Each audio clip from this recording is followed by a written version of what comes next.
in my opinion, a pathological liar. He says one thing, and then he says he didn't say it, even though there's proven documentation that he did. And what really has bothered me most is how he's handled, or his mishandling of COVID. And I learned so much about coronavirus. And one thing that's for certain, don't let it dominate you.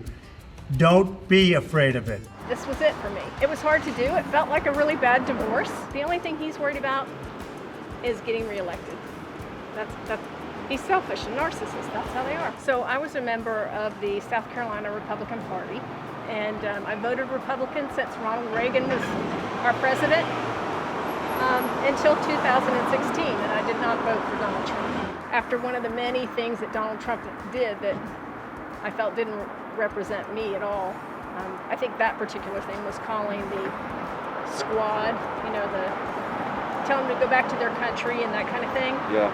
I resigned. He rewrites history, he rewrites science. He tells people something, he's quoted, they see it, they hear it, and then he says, I never said that. This was it for me. It was hard to do. It felt like a really bad divorce, but with any divorce, there's healing afterwards. Yeah. So, I decided, what can I do with this, with this anxiety that I feel over this election? I decided to get more involved, not less, more.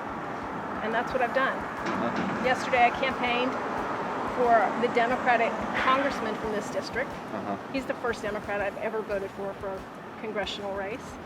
And I'm not going to stop until Trumpism is eradicated from the party. And you said to me before we started recording, you already voted in this election, the presidential election. I did. And you voted for? Joe Biden. Joe Biden. Which must be a strange feeling as well. Oh, it was, yes. I mean, normally when I fill out my ballot, it's 90% Republican and maybe a couple of Democrats in local races.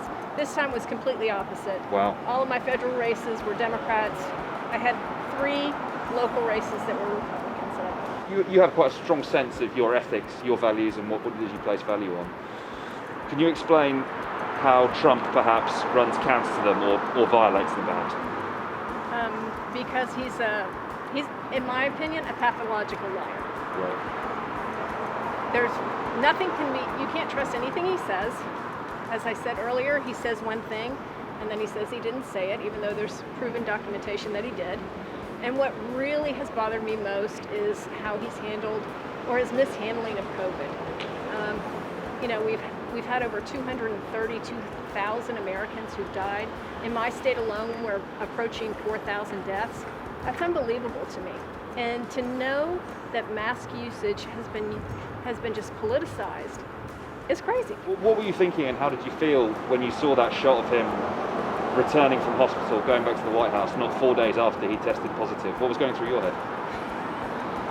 Honestly, I did have some empathy for him when I saw him gasping for air when he was standing on that balcony. Of course, yeah.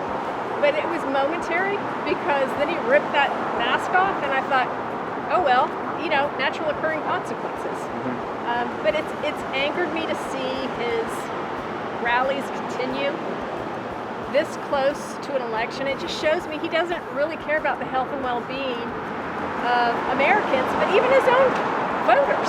Yeah. I mean, he doesn't care if they live or die.